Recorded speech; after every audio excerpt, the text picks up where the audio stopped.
नमस्कार, मैं हूं रविंद्र जैन और आप देखना शुरू कर चुके हैं सबकी खबर। मैंने कल एक खबर बनाई थी और खबर थी कि देश के बड़े उद्योगपति की तिजोरी भरने के लिए भारत सरकार मध्य प्रदेश के एक जिले सिंगरौली को बर्बाद करने पर तुली हुई है। सिंगरौली में जो कुछ हो रहा है, ऐसा लगता है कि कोई तूफान आ गया है, कोई उपद्रव हो रहा है। सिंगरौली के करीब करीब 6000 एकड़ जमीन को उजाड़ा जा रहा है और वहाँ से कोयला निकालने के लिए लोगों को वहाँ से हटाया जा रहा है, पेड़ काटे जा रहे हैं। लगभग 6 लाख पेड़ काटने की बात की जा रही है, पर हमारे पास खबर है कि कम से कम 10 लाख से ज़्यादा पेड़ काटे जा रहे हैं। क्या हो रहा है? पूरे एक जिले को बर्बाद किया जा रहा है। और बताते हैं कि ये पहला फेस है। अभी दूसरे फेस में तो सिंगरौली शहर को भी उजाड़ा जाएगा, क्योंकि उसके नीचे भी कोयला है। किस तरह का विकास है, किस तरह की ये जो जिद है, किस तरह उद्योगपतियों को फायदा पहुंचाने के लिए हमारे जंगल बेचे जा रहे हैं। एक बहुत चिंता करने वाली खबर कल मैंने दिखाई थी। आज मैं इस मुद्दे पर बहुत गहन चर्चा करने वाला हूं। मैं अपने तमाम दर्शकों से निवेदन करूंगा कि इस कार्यक्रम को अंत तक देखिए, क्योंकि आज मैंने इस महत्वपूर्ण मुद्दे पर इसकी गहराइयों में कानूनी जानकारियों के लिए अपने स्टूडियो में आमंत्रित किया है मध्य प्रदेश के retire IAS officer Azad Singh Dawas जी को। हम समझेंगे कि आदिवासियों के वाकई जंगल में अधिकार क्या हैं और आदिवासियों को क्या वो अधिकार मिल पा रहे हैं।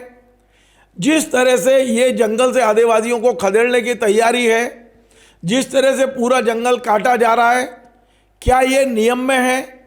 संविधान क्या कहता है? ये तमाम सारी चीज़ें अपना एक लंबा समय मध्य प्रदेश फॉरेस्ट विभाग में बिताने वाले आजाद सिंह डवास जी मेरे स्टूडियो में हैं। हम उनसे समझेंगे, लेकिन उसके पहले मैं आपको कुछ जानकारियां देना चाहता हूं। मेरे पास में लगभग 40-50 पेज का ये पूरी फाइल अब मेरे हाथ में है। सारी नोटशीटें मेरे हाथ में हैं। ये 2021 में अडानी कंपनी की एक और कंपनी है जिसने मध्य प्रदेश में ये पूरा कोयला खनन करने की अनुमति मांगी थी। सिंगल टेंडर, कोई टेंडर नहीं था।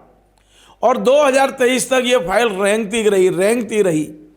लेकिन 2024 में इस फाइल पर लग गई, जैसे एकदम तेजी आई। और 2025 में तो ये स्थिति हो गई है कि वहाँ से लोगों को हटाया जा रहा है। लगभग 1397 हेक्टर एरिया को कॉर्डन कर दिया गया है। चारों तरफ से बैरिकेडिंग, आप जा नहीं सकते उन गाँवों में। आम आदमी के लिए गाँव बंद कर दिए गए हैं। चारों तरफ से हजारों की तादाद में पुलिस फोर्स लगा दिया गया है। बड़े बड़े पेड़ों को मशीन से काटा जा रहा है। क्या हो रहा है ये? वहाँ के जंगली जानवरों में क्या दहशत फैली होगी, क्योंकि ये रिपोर्ट कह रही है कि वहाँ काफ़ी जंगली जानवर हैं, बड़ी संख्या में जंगली जानवर हैं। उन्हें उजाड़ा जा रहा है। 620 परिवारों को कहा गया कि आप खाली करिए, यहाँ से जाइए। इनमें 336 परिवार सामान्य वर्ग के हैं, 48 दलित वर्ग के हैं और 216 आदिवासी परिवार हैं। ये संख्या बताई गई है। वास्तव में कितने लोग उजाड़े जा रहे होंगे आप पता नहीं लगा सकते, क्योंकि आप वहाँ जा नहीं सकते। कांग्रेस ने एक कमेटी बनाई है, आज रात को यहाँ से रवाना हो रही है। कांग्रेस क्या कर पाएगी मुझे नहीं पता है, लेकिन आम जनता के अधिकारों से खिलवाड़ हो रहा है। और मैंने कल भी कहा था और आज भी कह रहा हूँ, हम नहीं बोलेंगे तो कौन बोलेगा, और अब नहीं बोलेंगे तो कब बोलेंगे। यदि आप नहीं बोल रहे हैं तो अपना नाम मुर्दों में लिखवा लीजिए, क्योंकि जिस तरह का अन्याय हो रहा है, हमारे मध्य प्रदेश के साथ अन्याय हो रहा है, हमारे एक जिले के साथ अन्याय हो रहा है। आज सिंगरौली है तो कल दूसरा भी जिला जा सकता है। आवाज़ उठानी होगी। और ये कितना बड़ा मजाक है कि 6 लाख पेड़ वहाँ काटे जाएंगे, बड़े बड़े पेड़, और लगाए कहाँ जाएंगे? शाजापुर में, रायसेन में, सागर में, सीपरी में। हमने उन ज़मीनों के बारे में पता लगाया। आज हमने आगरमालवा में बात की, शाजापुर में बात की, सीपरी बात की। जिन गाँव की ज़मीनें बताई जा रही कि यहाँ पेड़ लगाए जाएंगे, वहाँ पठार पड़ा हुआ है, वहाँ चट्टानें हैं, वहाँ कहाँ से पेड़ लगेंगे?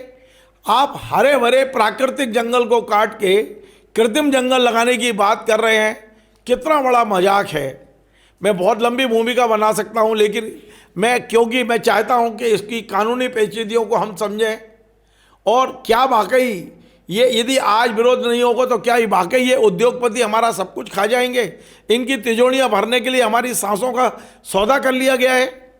मैं सीधे जोड़ता हूं मध्य प्रदेश के वरिष्ठ आईएफएस ऑफिसर जो principal additional principal chief conservator of अधिकारी से रिटायर हुए हैं, 1985 बैच के, यानी कि बहुत सीनियर आईएफएस ऑफिसर हैं, आजाद सिंह डावास। डावास साहब, आपका स्वागत है। कभी कभी जब मैं ये खबर बताता हूं तो अंदर से इतना क्रोध आता है, ऐसा लगता है कि हमने ये सरकार काहे के लिए चुनी थी? विकास के लिए या विनाश के लिए? क्या कहेंगे आप? नहीं, सरकार तो हर सरकार विकास के लिए चुनी जाती है, लेकिन ऐसा लगता है कि जो वर्तमान रिजीम है ये तो विनाश की तरफ ही ले जा रहा है।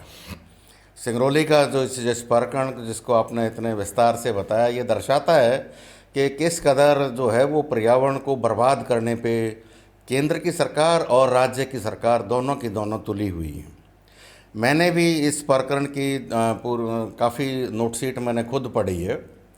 लगभग 1.5 साल में ये पूरी प्रक्रिया पूरी कर दी गई। 11वें महीने में 2023 में इसका पहला रिपोर्ट इन्होंने अप्लाई किया 21 में ऑनलाइन, लेकिन पहला जो सिंगरौली जो डिवीज़न है उसका हमारा वन विभाग के हिसाब से जो फॉरेस्ट सर्कल है वो रीवा लगता है। तो चीफ कंजर्वेटर रीवा की पहली रिपोर्ट आई है डीएफओ की रिपोर्ट को समावेश करते हुए, वो 20-11 समथिंग महीना जो है वो 2023 में आई है। और उसी दिन लगभग 1.5 पेज की रिपोर्ट जो है वो शाखा के बाबू ने बनाई है। और जो रिपोर्ट बाबू ने बना दी है बस उसी पे काट के एडिशनल पीसीसीएफ जो लैंड मैनेजमेंट के जो इस शाखा को देखते हैं, जो नोडल हमारे यहाँ अधिकारी होते हैं इस फॉरेस्ट कंजर्वेशन एक्ट के लिए, इस तरह की अनुमति देने के लिए, उन्होंने उसको काटा और लगभग वही पॉइंट जो है जो बाबू ने बनाए हैं वही बस पेन से उनमें से कुछ आधे पॉइंट पेन से लिख दिए और आगे प्रशासनिक अनुमति के लिए इसको बढ़ा दिया पीसीसीएफ को, जो पीसीसीएफ एंड हॉफ, और पीसीसी एंड हॉफ ने बस सीधा काटा और दस्तक कर दिए और मुख्य वहाँ चला गया, शासन में चला गया। शासन में एडिशनल चीफ सेक्रेटरी के पास आया, काटा और दस्तक कर दिए। मात्र वन मंत्री और एसीएस के बीच ये फाइल 15-20 दिन रुकी है। नागर सिंह चौहान वन मंत्री थे, अब उन्होंने किस कारण से, उनका भी कोई कारण हो सकता है फाइल रोकी हो, उनको शायद ना मालूम हो कि किन की फाइल है। अडानी जी की फाइल का शायद उनको ठीक से आइडिया नहीं हो कि कहाँ से प्रेशर काम कर रहा है, तो वो रूटीन में उन्होंने रोका होगा कि जिस तरह से दूसरे लोग आते हैं तो आएंगे, तो वो जब नहीं आए होंगे तो उन्होंने भी काट के दस्तक कर दिया। किसी ने भी एक वर्ड नहीं लिखा है जब ये पहला प्रस्ताव शासन को प्रशासकीय अनुमोदन के लिए पहले ये जाता है। प्रशासकीय अनुमोदन जब आया तो उसके बाद से ये फिर जो है वहाँ भारत सरकार को भेज दिया गया और भारत सरकार से फिर आ गया बहुत तेज़ी से। और उस जो रिपोर्ट आई है सीसीएफ रीवा की, उसमें एक चीज़ ज़रूर लिखी हुई है जिस पे किसी ने कोई संज्ञान नहीं लिया, वो बाबू ने लिखा है उसमें बाकायदा कि जो हाथी कॉरिडोर का जो एरिया है, जो वर्किंग प्लान किसी मिस्टर दीक्षित ने आई थिंक किसी ने बनाया है, उसमें ये मेंशन है कि जो हाथी कॉरिडोर वो जो है वो 1 किलोमीटर के पास से या उस जंगल से ही गुज़र रहा है। तो जब हाथी, लेकिन उन्होंने कह दिया कि कुछ कंडीशंस जो वर्किंग प्लान अफसर ने उस समय डाली है कि उनका पालन हो जाएगा तो वह ठीक है, उस पालन की शर्तों के साथ ये अनुमति दे दी गई। अब जब पूरा आप अपनी इंट्रो में भी बताए, जब ग्रामीणों को जाने तक नहीं दिया जा रहा, किसी को देखने तक नहीं दिया जा रहा। मैंने भी एक वीडियो, शायद आपका ही प्रोग्राम था, विक्रांत भूरिया का देखा, वो किस तरह से कांग्रेस के नेता हैं, ट्राइबल नेता हैं, तो किस तरह से वहाँ बस्ते बचाते गए और कितने लोगों को पुलिस ने पकड़ रखा है। तो वो शर्तों का पालन, एक बार अनुमति जब मिल गई है तो वो शर्तों का पालन किस तरह से होगा, इसको आप भली भांति समझ सकते हैं। कोई पालन वालन नहीं होने जा रहा, लेकिन उसकी एक औपचारिकता कर दी। प्रशासनिक अनुमति आने के बाद केंद्र सरकार में फिर भेज दिया और केंद्र सरकार के अधिकारियों ने फिर से उसी की औपचारिकता करके, एक हमारे यहाँ नोडल अफसर और होते हैं केंद्र सरकार के प्रतिनिधि हैं, वो डिप्टी डायरेक्टर जनरल उप वन निदेशक पद के रहते हैं। तो भारत सरकार से आया, उनको भी हर किसी ने उसको बस अनुमति अनुमति, ये तो एक एक टीप नहीं है। मैंने भी करीब 30 पेज इसके पढ़े हैं। भारत सरकार के 4-4, 5-5 पेज के इंग्लिश की चिट्ठियां हैं, मैंने उसको देखा है। तो सब ने औपचारिकता कर दी। मैं कहता हूँ ये 1.5 साल भी क्यों लगाया, वो 1.5 महीने में ही कर देते। जब अडानी जी को 1.5 दिन में हो सकता है, आजकल तो ऑनलाइन है। 1.5 दिन में ही जब किसी को कोई आपत्ति लगानी ही नहीं है, उनको यूं का यूं सौंप देना है पूरा का पूरा क्षेत्र, तो फिर काहे को 1.5 साल भी लगा रहे हैं। डवा साहब, आप बहुत अनुभवी अधिकारी हैं, आपने 3-3.5 दशक इस विभाग में बिताया है जी। आपको लगता है कि इस पूरी फाइल पर जितने लोग थे वो धृतराष्ट्र बन के काम कर रहे थे, आंखें बंद करके सिर्फ केवल हाथ चला रहे थे बस? धृतराष्ट्र से भी आगे अगर कोई हो सकता है, वो काम सभी अधिकारियों ने मतलब किया है। इनको लाखों रुपए तनख्वाह मिलती है हमारे आपके टैक्स से, और ये अपना दिमाग अप्लाई कराने के लिए मना था कि आप अपना दिमाग अप्लाई नहीं करेंगे, सिर्फ आपको साइन करना है और आगे बढ़ाना है। क्या कोई बहुत बड़ा राजनीतिक दबाव दिख रहा है इसमें, प्रशासनिक दबाव?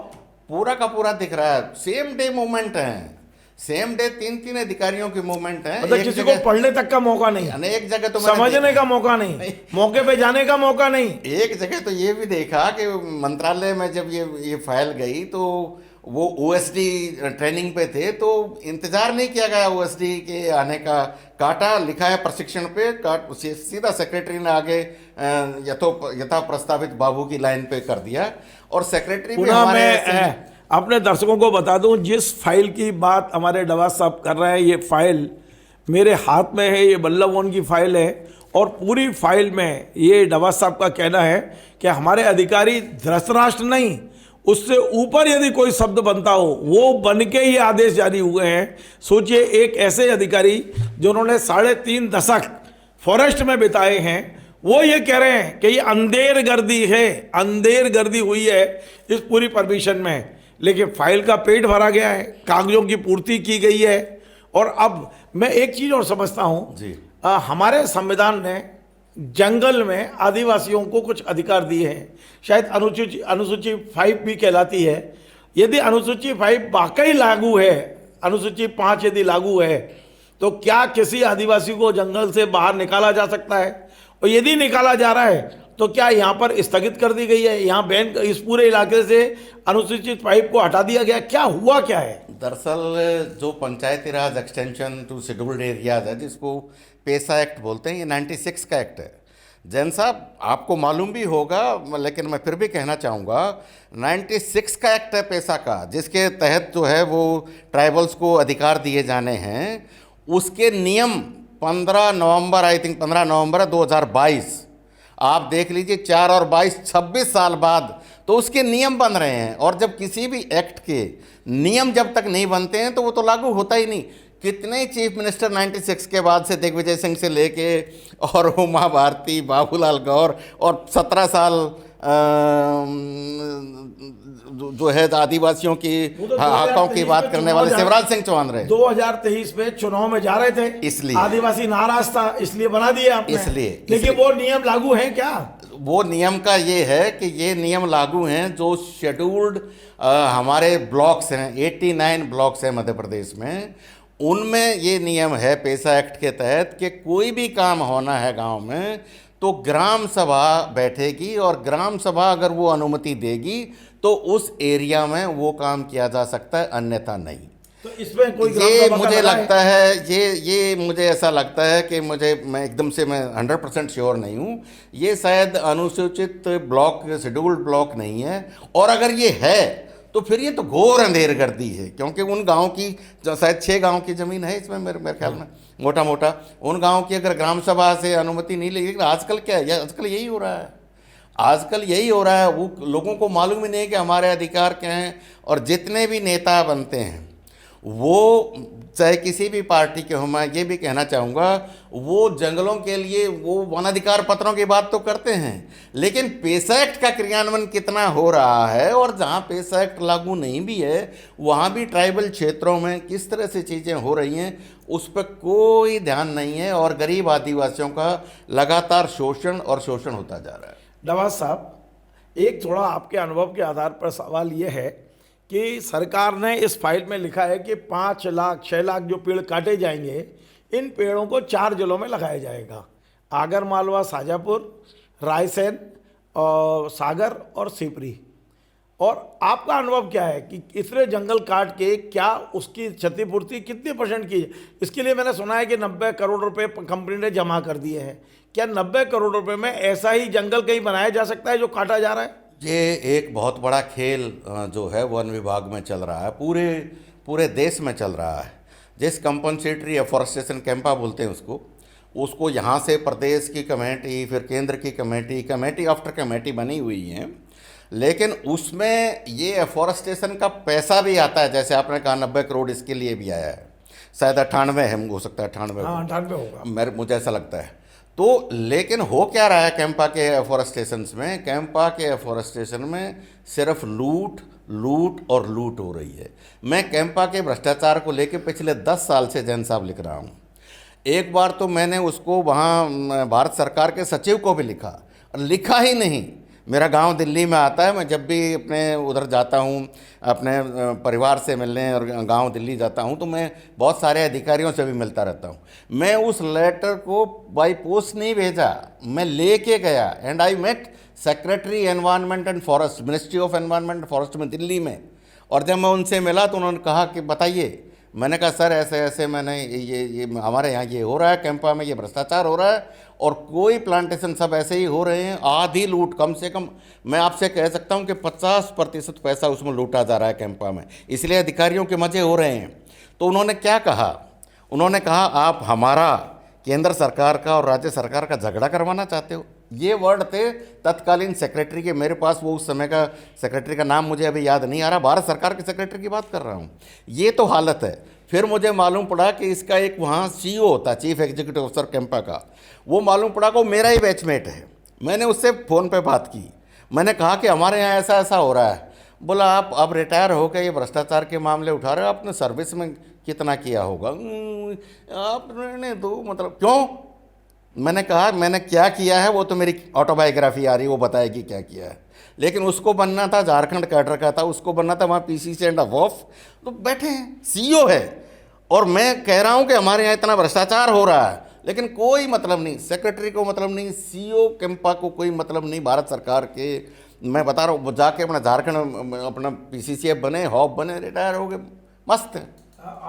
डावा साहब एक बहुत महत्वपूर्ण सवाल पे ला रहा हूँ मैं आपको जी। ये आपने देखी होगी कि नोट शीट का पेज नंबर 83 है और इसमें एक लाइन में पढ़ के बता रहा हूँ जी कि ये जो जंगल काटा जा रहा है सिंगरौली का, इस जंगल में भालू, लकड़बग्गा, भेड़िया, सियार आदि वन्य प्राणी विचरण करते हैं। लेकिन इसमें बड़ी सफाई से ये नहीं बताया गया कि इस क्षेत्र में कितने भालू हैं, कितने सियार हैं, क्या इन जानवरों का क्या होगा जब ये जंगल कटेगा। मैं बस समझ रहा हूँ, एक फॉरेस्ट अधिकारी से समझ रहा हूँ।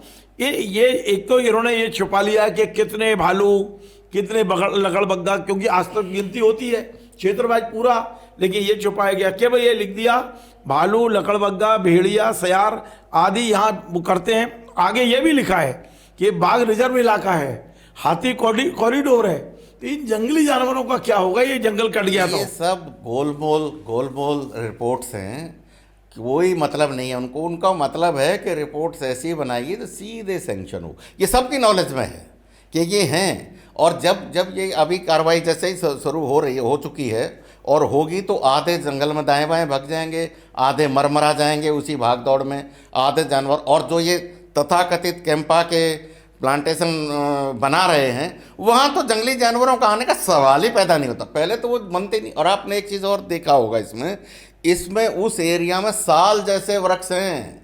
हाँ, है ना। साल के वृक्ष तो वन विभाग आज तक पैदा ही नहीं कर पाया। मैं अपने दर्शकों को बता दूं कि इसमें लिखा हुआ है 1397.54 हेक्टेयर वन भूमि में साल, सरई, सागौन, साजा, हल्दू, धावन, बहुआ, कारी, कोसम, जामुन, बहेरा, हर्रा, दवाई, आंवला, बेर, सलैया, केम्बा, पोरी, खमार, तेंदू, सेंधा और सतकटा जैसे कई पेड़ हैं जो काटे जा रहे हैं। इसमें जैन साहब 80% तो ऐसी प्रजातियां हैं जो इन कैंपा के प्लांटेशन में लगाई ही नहीं जाती, जो नेचुरल जंगल में मिलती है। नेचुरल जंगल को प्लांटेशन से नहीं बनाया जा सकता। हजारों बरस हजारों अच्छा, हजार वर्ष कितना के नुकसान जंगल है हैं। जी ये जो 1397 हेक्टेयर को जो खाली किया जा रहा है, कितना नुकसान है इससे हमारे पर्यावरण को? बहुत क्लियर मैं पूछना चाहता हूं, आप वन विभाग में रहे हैं, हमारे पर्यावरण को कितना नुकसान है? हमने देखा कि अभी दिल्ली में रूस के राष्ट्रपति आए थे पुतिन, वो खांस रहे थे, बार बार रूमाल रख रहे थे, दिल्ली उनको सूट नहीं कर रहा था। क्या हम सिंगरौली को भी दिल्ली बनाने की तरफ बढ़ रहे हैं? हम अपने आने वाली पीढ़ी का कोई ध्यान नहीं रखेंगे? मुझे लगता है सिंगरौली काफी हद तक उस दिशा में आगे बढ़ चुकी है, और इस तरह की एक्टिविटीज से अभी देखिएगा आप वहाँ क्या धूलम धूल ये मचेगा। तो शुरुआत है जी मध्य हाँ, प्रदेश में। हाँ जी हाँ, आने वाले कितने जिले सिंगरौली बनेंगे हमारे? सिंगरौली बनेंगे। और अगर मैं थोड़ा सा इस टॉपिक से थोड़ा सा जोड़ के बताऊं तो अरावलीज का आपने पढ़ा होगा क्या हालत हो गई है। जी जी। 100 मीटर के नीचे की सारी पहाड़ियां अलाउ कर दी हैं। आप दिल्ली, जिस दिल्ली की आप बात कर रहे हैं, अभी तो खांसे हैं पुतिन। अगली बार ऐसे पुतिन कोई आएंगे फॉरेन डिग्नेटरीज, वो वापस भी जा पाएंगे जिंदा। इतनी हालत खराब हो जाएगी दिल्ली में। चीफ जस्टिस ऑफ इंडिया घूमने निकलता है और बीमार हो जाता है, और तब ये हालत है। तो सिंगरौली हमारा उसका एक उदाहरण बनने जा रहा है। बैतूल में पहले यहाँ इस तरह का ओपन कास्ट माइनिंग हुआ है।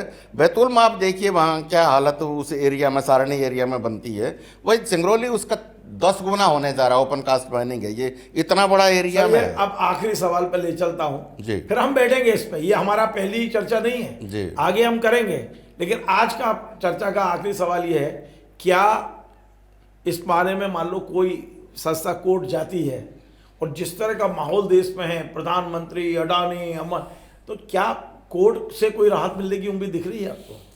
मुझे तो नहीं लगता वो उसमें। हाँ, ये है कि मतलब साल सारा 2 हताशा साल का माहौल मुझे नहीं लगता। कोर्ट से भी उम्मीद न्यायालय नहीं? भी अब सब मैनेज्ड है, उच्च न्यायालय हो या मैनेज नहीं, या हिम्मत नहीं कर पा रहे इन ताकतों से लड़ने की? वो दरअसल अब मैं उसको आप समझ सकते हैं कि अभी कोर्ट की अपमानना हो अभी जाएगा। जो वर्तमान में जो सबसे बड़े, अब मैं क्या कहूँ इससे ज़्यादा, प्रोग्राम ठीक है। में इतनी बड़ी बड़ी शिकायतें पड़ी हुई 10 साल से धूल खा रही हैं, तो ये लोग क्या स्टैंड लेंगे? अल्टीमेटली कोर्ट्स भी जो है वो सरकार के इन्फ्लुएंस में ही काम कर रहे हैं। मैं इतना कहना चाहूँगा। बहुत बहुत धन्यवाद।